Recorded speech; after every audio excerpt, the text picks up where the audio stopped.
Isang mapagpalang araw po sa inyong lahat. Ngayon po ay araw ng Sabado sa loob ng mga mahal na araw. Kung kaya't ngayon po ay Sabado Santo or Black Saturday. Wala pong specific na gospel reading na nakalaan po para sa araw na ito, sapagkat ito po ay panahon ng pananahimik at panahon din ng pagninilay na may kalakip na kalungkutan. Dahil siyempre po, inaalala natin ang pag-aalay ni Jesus sa kanyang buhay sa krus. He descended into the dead. Yan po yung pinagninilayan sa araw na ito, sapagkat si Jesus po ay namatay at sa ikatong araw ay muling nabuhay. Kaya nasa panahon pa rin po ng pagninilay tungkol sa kamatayan ang araw na ito. Kaya binibigyan po ng diin ay ang kalungkutan at ang pananahimik sa pagninilay at, sabi ko nga, pagdarasal. Kaya ang title po na ibinigay ko sa reflection para sa araw na ito ay nagsasabing Holy Sadness and Silence Towards the Joy of Easter.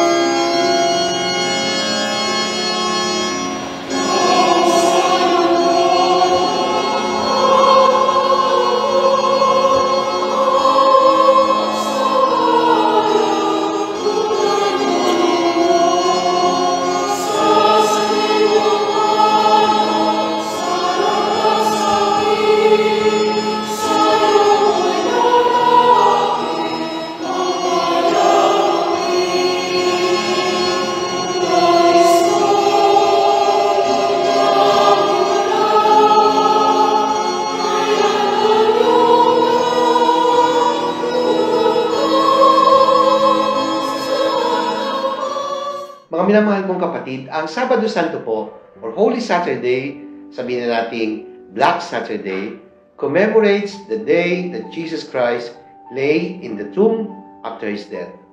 At yan naman po ang kinukwento sa Biblia na si Jesus ay inilibing. It is the day after Good Friday and the day before Easter. Kaya nga po, it is known as Black Saturday or the Saturday before Easter. Ano ba ang nangyari noong unang Sabado Santo? The Roman Catholic Church teaches us that Jesus descended to the realm of death. He descended into the dead on Holy Saturday to save righteous souls. Sabi nga po, di ba sa Apostles' Creed, He descended to the dead and on the third day, He rose again. Sabi nga po ni San Hilarion, the Son of God descended to the dead to carry man back to heaven. Kaya ito po yung araw sa pagitan ng Biyernes Santo at ng Linggo ng Pagkabuhay. And the moments between the death and burial of Jesus and His resurrection must have been filled with mixed emotions and expectations.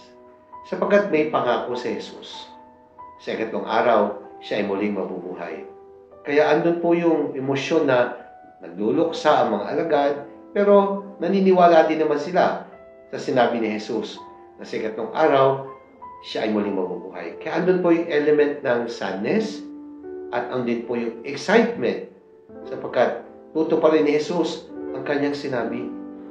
Sa araw na ito, Holy Saturday, wala pong liturhiya. The liturgy this evening is the vigil, and that is the preparation for the entry into the celebration of the Lord's resurrection. So sa araw na ito, we are actually entering into the mystery of death and great silence. Kaya kung maaari lang po, wala masyadong sobrang pagsasaya, magninay po tayo sa kahulugan ng kamatayan ni Jesus habang andun ang ating pananabik na darating naman din na sandali, ay pagbubunyi natin ang uling pagkabuhay ni Jesus. And today, we contemplate Jesus there in the tomb. In that tomb, He is dead, exactly the way each of us will be dead someday.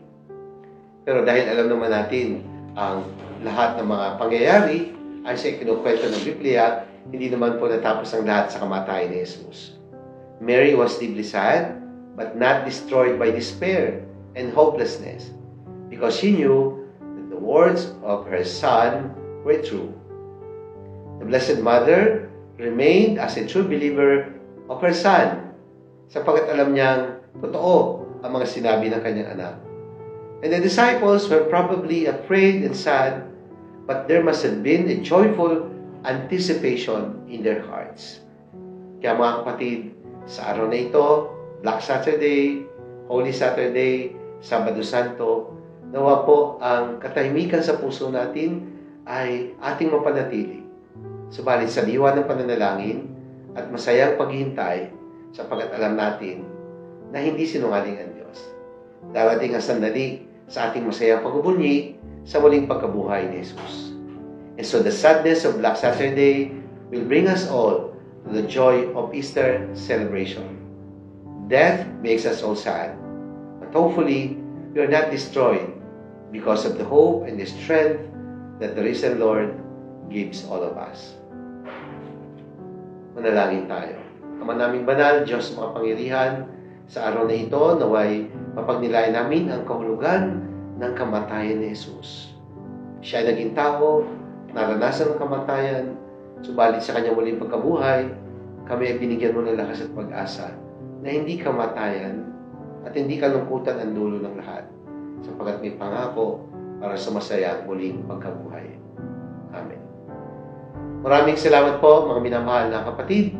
Sana po inyong nagustuhan at nakatulong ang ating pagninilay sa araw na ito. Sakaling inyong nagustuhan at nakatulong, i-like po ninyo at i-share. Bahagi natin ang mensahe ng salita ng Diyos at punuin natin ang mensahe ng salita ng Diyos ang ating mundo. Let us fill the world with the message and power of God's words. Pagpalain tayo ng mga Panginoon Diyos, Ama, ng Anak, ng Espiritu Santo. Amen.